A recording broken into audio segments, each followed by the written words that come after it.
Yo, kamusta kayo mga katormo? And for today's video, may gagawin na naman tayong shortcut. Itong shortcut natin ay simula dito sa El Sumulong Memorial Circle, dito sa Antipolo, to Marcos Highway, papuntang Marilake. Kaya eto at pabilisin na natin ang video. Dito nga pala mga katormo ay kakaliwan na tayo. Itong mga time na to ay medyo nalilito pa ako kung saan yun. Kasi syempre sinisilip-silip ko pa sa gulo-gulo map. Kaya dito ay tumawid na nga kami sa kabila. Dito ay pumasok kayo sa Lawis Extension. Gumidig nga pala ako kasi nakita ko yan. Abay delikado sa itlog nyo kapag nadulas kayo dyan.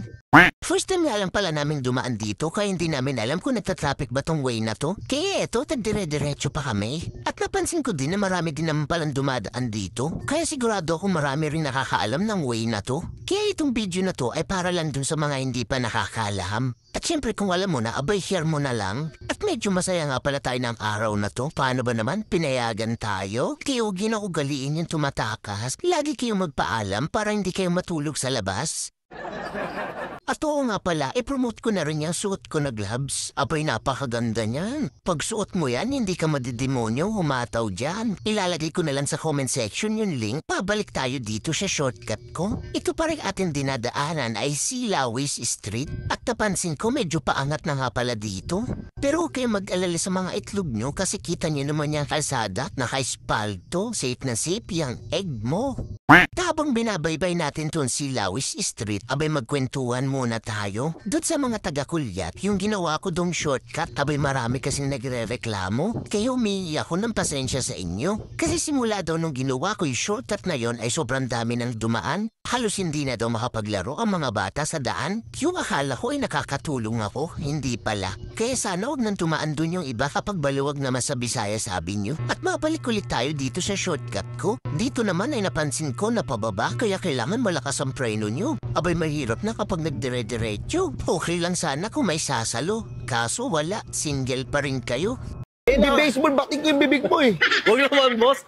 Dire-diretso nyo nga lang pala tong si Lawis Street hanggang sa mag-teleport tayo dito sa pinakadulo. Pagdating nyo dito sa pinakadulo ng si Lawis Street, merong kaliwa at kanan. Siyempre, ang gawin nyo, kayo ay kumanan.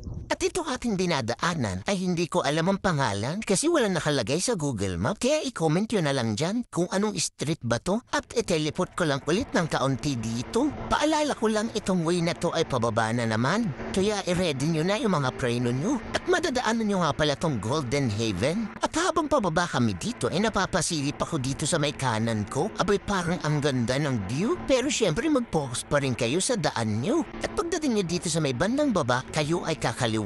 Siyempre, kaliwa lang naman talaga yan. At dito mga katormo ay dumire-diretso lang kayo pababa. At pagdating namin dito ay may napansin ako. Itong malaking sign na to ang nakalagay wrong way to Marcos Highway. Kaso nga lang hindi ko na makita yung mga kasama ko kasi nauna na sila. Kaya ang ginawa ko ay dumire-diretso na lang ako.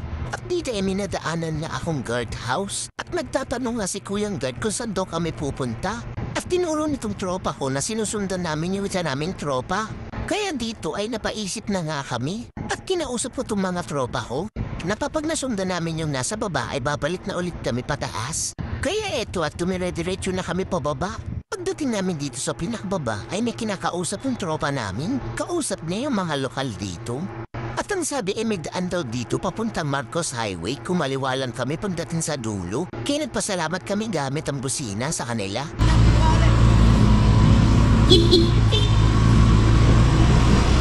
Sabi sa'yo eh.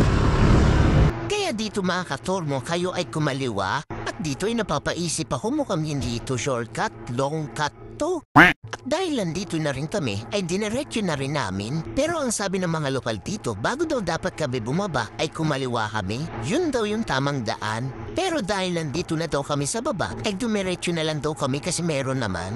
Pero syempre wag na kayo dito dumaan. Abay mababas na naman ako niyan. At dito nga ay may madadaanan kayong guardhouse pero dumiretso lang kayo. At pagdating nyo dito sa pinakataas ay i-ready nyo na yung mga itlog nyo. Kasi siguradong hindi safe yan dito. Magiging lato-lato yan. At ito nga palang ating dinadaanan ay puting bato solid cement road.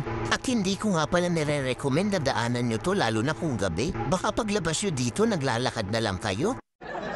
Pero siyempre hindi mangyayari yun kasi mababait yung lokal dito. Tinuro nga tong daan na to. At pagkatapos ng ilang mahaba-habang alugan sa itlog, siyempre may madadaanan din naman kayong sementado. Pero hindi pa rin kayo makakaligtas dahil pagkatapos ng sementado ay andito na naman tong lubak na to para alugin ang mga itlog nyo. At habang dumadaan nga kami dito, yung mga nakakasalubong namin pinagtititingnan kami. Iniisip siguro nila kung saan kami lumuswot kasi pansin ko na wala masyadong dumadaan dito. O, pababa nga pala ulit ito. Abay, wag ka nang umataw kasi pagdating nyo sa dulo nito, makakarating na kayo ng Marcos Highway. At natatanaw ko na nga yung malawak na kalsada.